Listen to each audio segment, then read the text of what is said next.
여러분 안녕하세요. 정소라 강사입니다. 자, 오늘은요. 신 HSK 4급의 우리 듣기 일부분 문제를 한번 풀어보도록 하겠습니다. 자, 듣기 일부분이 또 처음이신 분들 계실 것 같아요. 그래서 간략하게 유형 설명하고 들어가겠습니다. 자, 일단은 그 시험지를 처음에 이렇게 뜯게 되죠. 옆에 이렇게 스티커가 붙여져 있잖아요. 그러면 그거를 띄고 이렇게 딱 열면은 맨 첫 번째 페이지가 어떻게 되어 있느냐.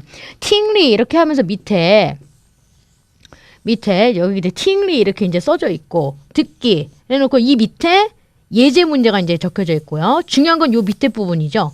1번부터 10번까지 별표로 이렇게 시작하는 문장들이 10개가 쫙 나열이 되어 있습니다. 자, 그리고 이 옆에 이렇게 괄호들이 있어요. 괄호들이 있습니다. 그래서 이거는 어떻게 풀라는 거냐. 일단 어떤 지문에 대해서 짧은 지문에 대해서 이제 읽어줍니다. 그런 후에 우리가 미리 볼 수 있었던 이 별표상의 문장들도 만약에 남자가 먼저 읽었다면 여자가 다른 목소리로 또 이 별표상의 문장도 읽어줘요. 그래서 여러분들이 들은 것과 또 보고 들은 것이 일치할 때는 맞다 체크 표시, 일치하지 않을 때는 틀리다 X 표시 해주시면 되겠습니다. 그래서 이걸 이제 마킹할 때는 어떻게 돼요? 그 마킹 답안지에 이 체크 표시랑 X 표시된 데가 이렇게 되어 있어요. 이렇게 프린트가 되어 있으면은 맞다 그럼 여기다 이제 색칠을 해주시는 거고 이비연필로. 틀리다 그러면 여기 이제 색칠을 해주시는 그런 형태로 진행이 될 거예요. 아마 신 HSK 3급 공부하신 분들은 이런 유형 문제를 풀어본 적이 있다.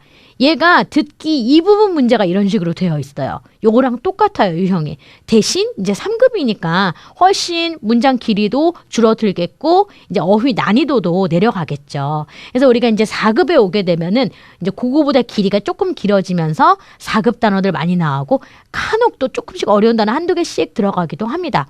그래서 이 전체 문장을 우리가 다 알아듣고 풀 수는 없을 거예요. 그 안에서 핵심 포인트가 되는 부분을 우리가 들어줘야 할 텐데 걔가 들리려면 일단 가장 중요한 건요. 여러분 시험지상에서 이렇게 먼저 보게 되는 이것들이 문제임과 동시에 여러분들에게 주는 힌트가 되거든요.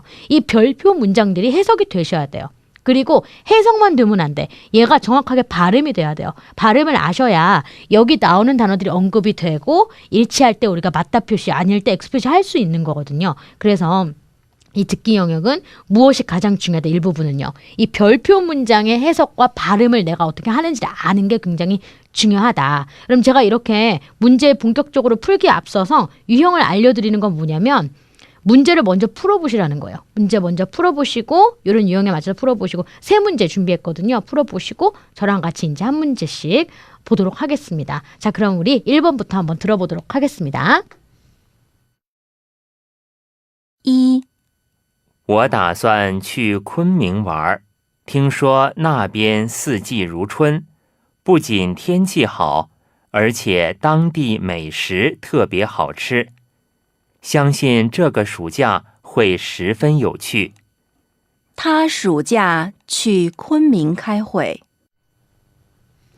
자, 방금 안내해 드린 것처럼 앞서서 짤막한 문장을 맞아요. 이제 읽어주고 그 뒤에 또 다른 성별의 목소리로 여러분들이 미리 보고 있던 이 제시되어 있는 별표 문장도 읽어준단 말이에요. 그래서 일치하는지 안 하는지를 판단해 주셔야 됩니다. 지금 보니까 1번 문장 뭐예요? 他暑假去 무슨 민开会 이렇게 되어 있어요. 자, 그는 여름 휴가 때 내지는 여름 방학 때 다 상관없어요. 그가 만약에 학생이면 여름 방학인 거고요. 직장인이면 여름 휴가인 거예요. 자, 그래서 그는 여름 휴가 때 여름 휴가라고 해야 돼. 뒤에 보니까开会 회의하다라는 단어가 나왔으니까 여름 휴가 때 취 어디로 가서 이 지명 자체는 발음을 모를 수 있죠. 그렇죠? 어디로 가서 开会 회의를 한다. 라는 내용이 되겠습니다. 여러분 이 지명은요. 쿤밍이라고 읽습니다. 그래서 쿤밍으로 가서 开会 회의를 한다 라고 해석이 되었어요. 자, 그러면 지문 내용이 어떤 내용인지 같이 한번 보겠습니다. 我打算去昆明玩 이렇게 되어 있죠. 그러니까 처음에 여러분 꼭 집중을 해주셔야 돼요. 요거 빠르게 해석을 해주시고 첫 부분에 이렇게 답 관련 문장이 바로 제시가 된단 말이에요. 그러면 어떤 시간들을 이용해서 우리가 이런 별표 문장들을 빠르게 볼 수 있느냐. 이 4급 같은 경우에는요. 예제 부분을 읽어준단 말이에요. 그럼 그 예제를 읽어주는 동안 여러분들은 뭘 하시냐? 그 예제 문제를 들을 필요는 없잖아요. 1번부터 10번까지 한 페이지 안에 다 들어있어요. 그 10개의 문장을 최대한 빨리 훑어보시는 겁니다.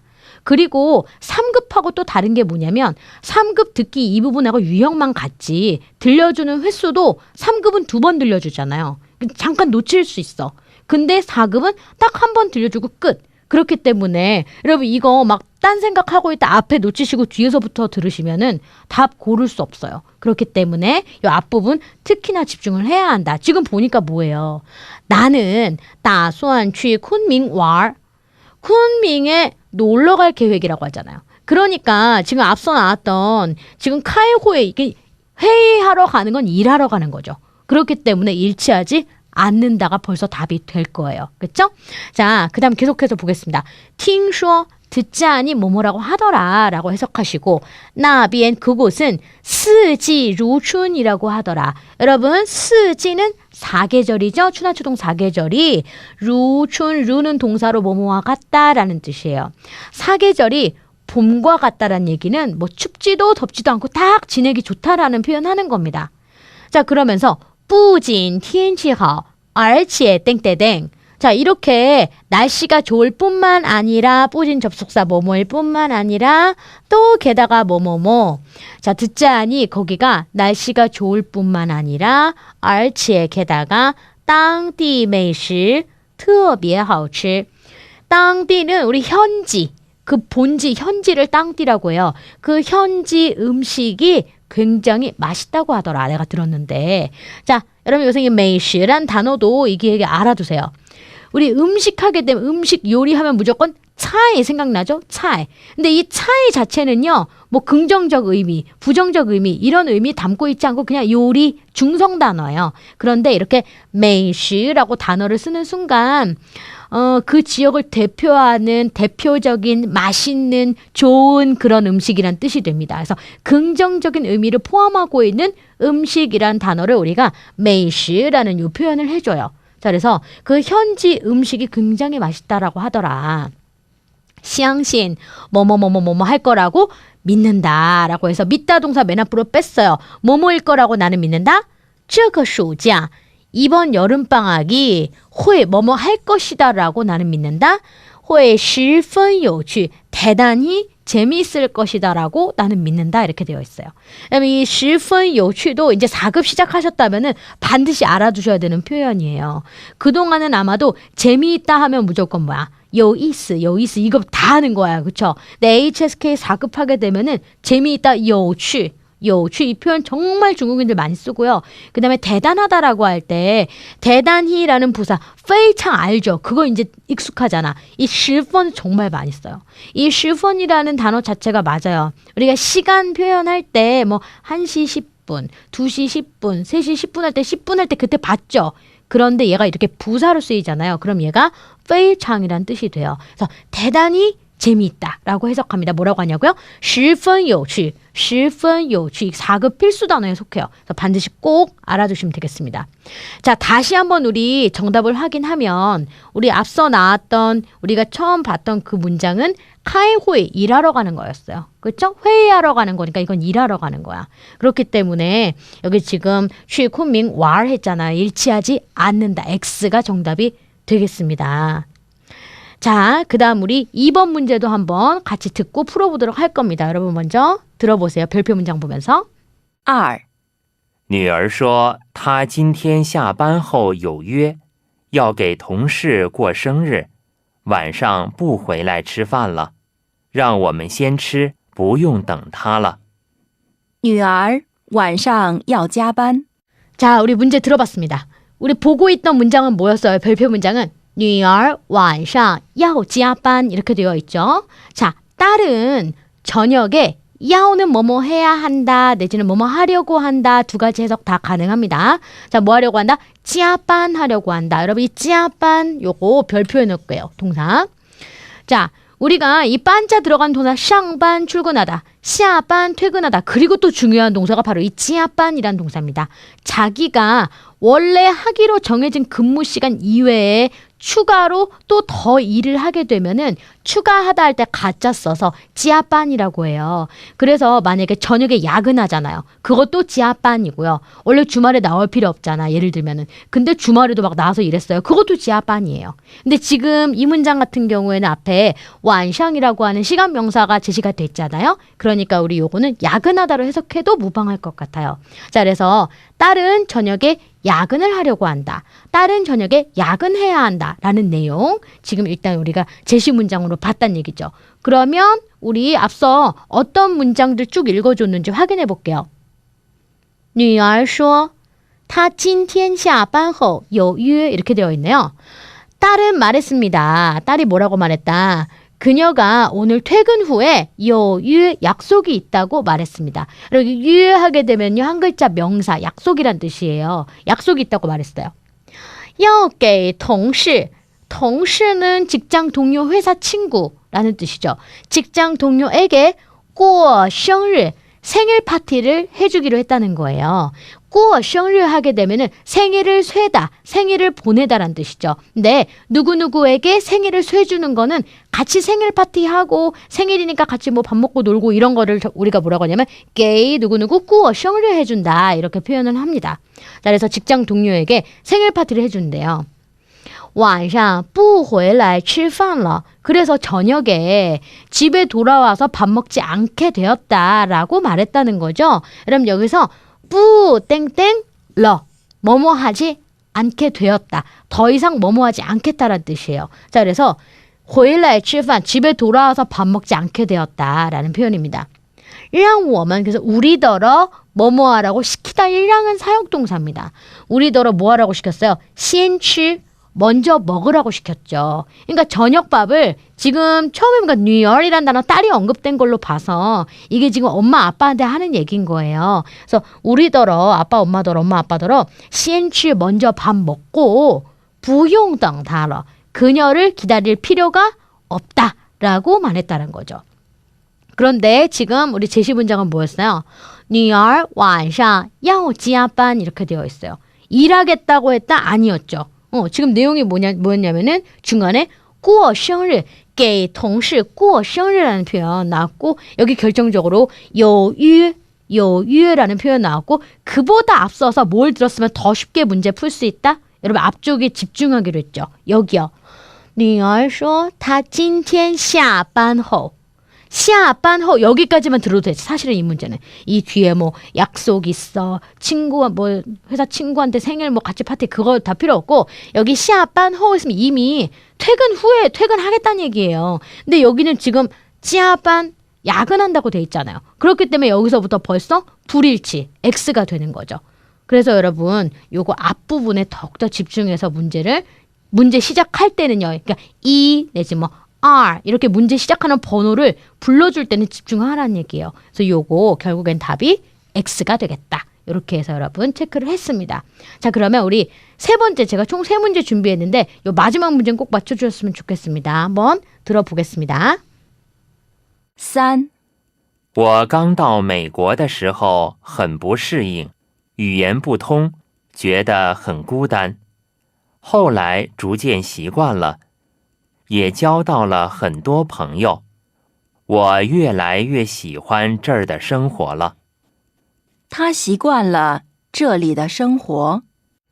자, 여러분 3번에 지금 제시된 문장 보겠습니다.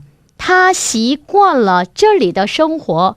자, 그는 이곳의 생활에 어떤 자기의 경험이나 실천을 통해서 적응하다, 습관이 되다라고 할 때 우리 동사 시관을 씁니다. 그래서 이곳의 생활에 적응이 되었다. 이제 습관처럼 이제 적응이 되었다, 익숙해졌다라는 표현으로 해석이 되겠어요. 자, 그럼 우리 지문 내용을 같이 한번 확인하겠습니다. 我刚到美国的时候很不适应. 내가 갓 미국에 왔을 때는 방금 막 미국에 왔을 때는 很不适应 매우 적응할 수 없었다. 매우 적응이 되지 않았다. 여기까지만 들었을 때는요. 우리가 바로 또 X하고 갈 수 있어요. 그런데 또 이런 경우가 있다는 거죠. 처음에 막 갓 도착했을 때는 이렇게 시간을 제한하고 있어요. 그러면 뒤에 또 어떤 반전이나 변화의 내용을 따라 나올 수 있어요. 자, 그럼 계속해서 한번 보면 语言不通觉得很孤单. 자, 이렇게 적응 안 돼가지고 어땠어요? 언어 통하지 않았고 觉得很孤单하다고 느꼈다. 그럼孤单은 형용사로 외롭다, 쓸쓸하다 이런 뜻이에요. 그래서 외롭다고 느꼈습니다. 근데 여기 또 반전이 있잖아요. 后来, 후에, 나중에 라는 표현이 나왔기 때문에 변화 내용이 뒤따라 올 수도 있다라는 거죠. 后来, 나중에 逐渐习惯了. 점차 우리 부사 점차习惯了. 적응이 되었습니다. 라고 했으니까 여러분 아까 X 했던 거 이거 다시 취소해야겠다. 그쵸? 점차 적응이 되었습니다. 우리가 이 后来라고 하는 단어도 꼭 좀 알아두셔야 되는 게 과거의 시점 안에서 과거의 어떤 시점 안에서 선과 후를 말할 때 맨 처음에 시작할 때 이랬는데 나중에 이렇게 됐어. 근데 그 나중에도 과거에서의 나중에라고 할 때 우리가 이 后来를 쓰게 돼요. 자, 그래서 나중에는 점차 적응이 되었습니다. 也交到了很多朋友. 그리고 많은 친구들도 交到了 사귈 수 있게 되었습니다. 그럼 우리가 交朋友 하면 친구 사귀다라는 표현이에요. 근데 交到了 하게 되면 이 到가 결과보호로 목적 달성 의미예요. 그래서 친구 사귄 거죠. 친구가 많이 만들어진 거죠. 그렇죠? 그래서 많은 친구들을 사귀게 되었습니다. 我越来越喜欢这儿的生活了. 그래서 나는 갈수록 점점 더 喜欢 좋아졌습니다. 좋아하게 되었죠. 这儿的生活, 이곳의 생활을 갈수록 점점 더 좋아하게 되었다라는 내용으로 나왔죠. 자, 그래서 처음만 듣고 또 탁 체크하기에는 또 아닌 예외적인 문제들이 10문제 중에 또 두세 문제 있단 말이죠. 그래서 이런 예외적인 문제들이 있다라는 것도 언급을 같이 해드립니다. 그래서 결국에는 이거는 내용이 뭐예요? 적응이 된 거죠. 그러니까 갓 왔을 때는 很不适应 했지만 后来逐渐习惯了. 여기 逐渐习惯了가 들리는 순간에 타习惯了가 눈에 보이면서 얘를 맞다. 이렇게 체크를 해주시면 되겠습니다. 자, 이렇게 해서 우리 듣기 일부분 문제 같이 한번 풀어봤어요. 가장 중요한 건 뭐냐면요. 이 별표 문장을 해석하고 발음하는 능력을 키우는 겁니다. 그래서 복습하실 때도 제일 먼저 하셔야 될 건 뭐냐면요. 예를 들어서 1번부터 10번까지 오늘 1, 2, 3번 했잖아요. 1번에 있는 단어부터 다 외운다. 이렇게 하지 마시고 1번, 2번, 3번에 별표 문장 먼저 하시고 그런 다음에 1번, 2번, 3번을 듣는 연습을 해주시고 그렇죠? 그런 다음에 단어를 체크해 주시고 이런 순서를 해주셔야지 1번만 하다가 그러다 1번에 있는 단어 하나도 안 나오면 그렇죠? 그렇기 때문에 별표 문장이 가장 중요하다라는 것 또 강조를 한 번 더 합니다. 자, 그러면 우리 문제는 여기까지 풀었고요. 또 오늘도 4급에 있어서의 필수 암기 문장 같이 정리를 해야겠죠. 자, 오늘은 41번부터 하겠습니다. 자, 첫 번째 문장 보니까 李经理不在办公室 이렇게 되어 있죠? 그럼 여기서 짜이의 품사가 여러분 지금 전치사라고 대답하고 있나요? 동사입니다. 그래서 어디에 있다라는 뜻이에요. 그래서 부짜이 하면 어디에 있지 않는 거죠? 그래서 이 사장은 사무실에 없다. 사무실에 있지 않다라는 표현이 됩니다. 여러분 뒤에 만약에 다른 동사가 또 나와요. 다른 예를 들어서 리징리 뭐 짜이办公室 뭐 전화 받는다. 다른 동작이 또 나온단 말이에요.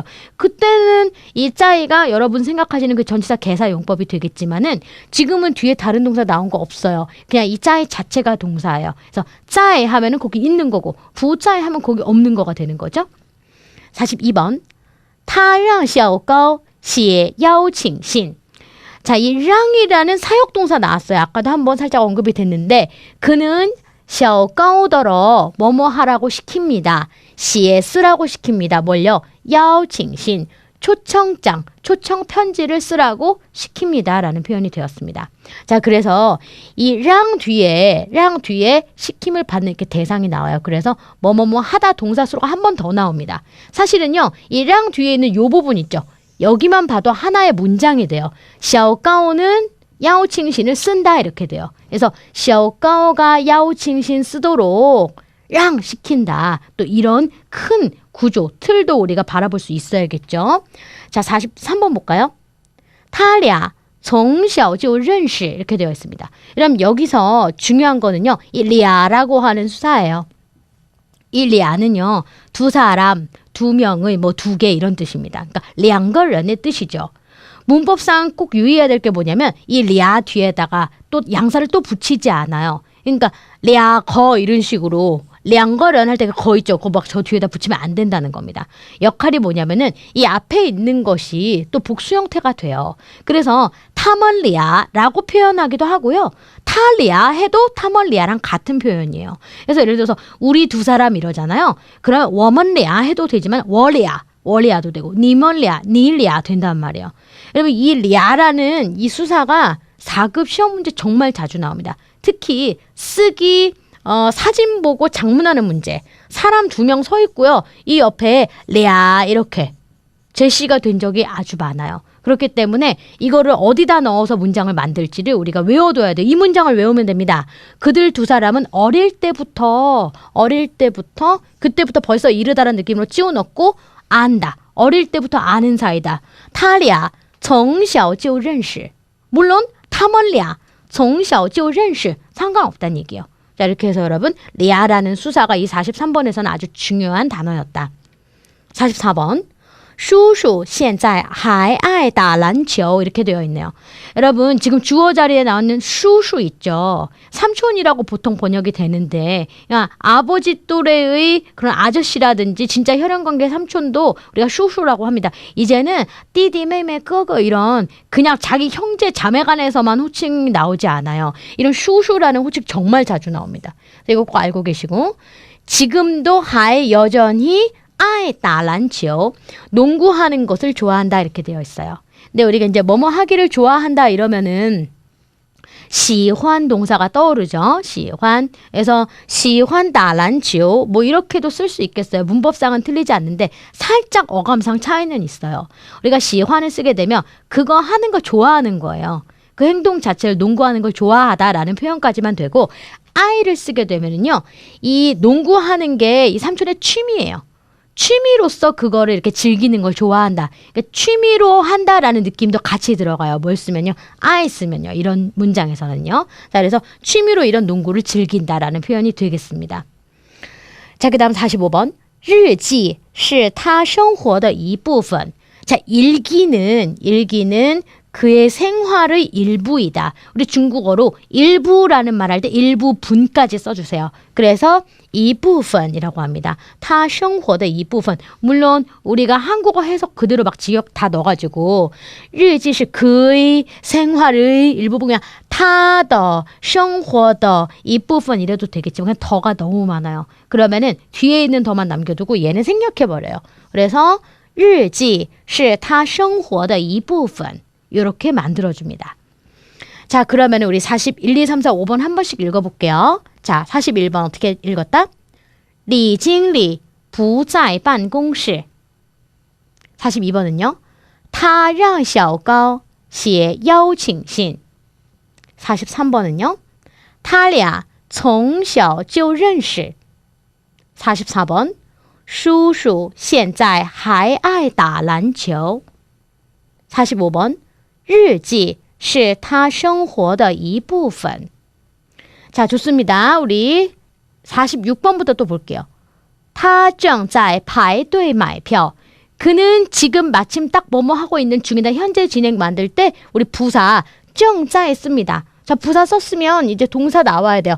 排队 알아두세요. 排队 지금 4급 단계에서 조금 어렵다고 느끼실 분도 계시겠지만은 이 排队란 단어 자체는 정말 생활 밀착형 필수 단어야. 줄 서다라고 할 때 우리가 排队라고 합니다. 자, 그래서 줄 서서 표를 산다라는 표현이 되겠습니다. 그래서 줄 서서 표를 사려고 이렇게 줄 서 있는 중이다 이런 표현이 되겠죠.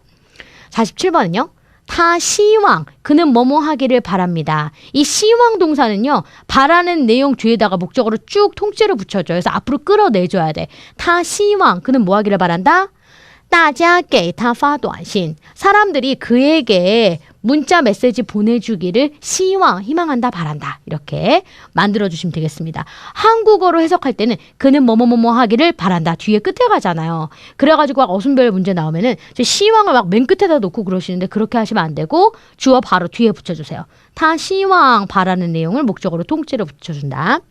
48번 生气时别急着做决定. 자, 화가 날 때 뭐뭐 하지 말아라. 别急着 막 급히 서둘러서 뭐뭐 한다는 표현이죠. 급히 서둘러서 결정하지 말아라. 우리 쥐에띵이라는 단어 자체가 동사로 결정하다는 뜻 있지만 이렇게 쭈어를 동사로 따로 또 써서 결정을 하다 이렇게도 우리가 쓸 수 있어요. 자, 그래서 이 표현 같이 정리를 해봤고 49번 보세요. 여기서도 이 호칭 있죠. 안에 우리 치즈, 물론 아내를 부를 때는 우리가 치즈라고 부르는 용도로 얘를 쓰지는 않지만 이 아내라는 단어 우리가 치즈라고 합니다. 치즈.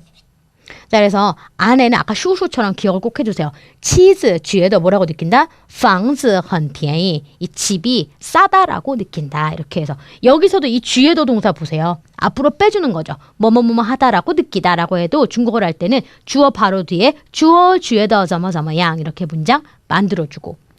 자, 50번 볼까요? 智能手机. 자, 스마트폰을 우리가 지능 핸드폰이라고 해요. 그래서 스마트폰은 让生活, 让뒤에 있는 놈을 뭐뭐하게 시키다 만들다라고 우리 해석을 하죠. 그래서 생활을 어떻게 만들어 주었어요? 훨씬 더욱더 方便하게 만들어 주었다. 생활을 더욱더 훨씬 편리하게 변하도록 만들어 주었다라고 해석을 합니다. 자, 그러면 우리 46번부터 50번 문장도 한 번씩 읽고 마무리를 해야겠죠. 자, 46번. 他正在排队买票. 47번. 他希望大家给他发短信. 48번. 生气时别急着做决定. 49번. 妻子觉得房子很便宜. 마지막 50번. 智能手机让生活更方便了. 자, 이렇게 해서 우리 4급 필수 암기 문장 50번까지 또 마무리를 해봤습니다. 자, 앞서 나왔던 별표 문장들도 열심히 또 읽으면서 이 암기 문장처럼 외워주시고요. 이 암기 문장 10개도 꼭 기억해 주시면 좋겠네요. 시험 잘 보시길 바랍니다.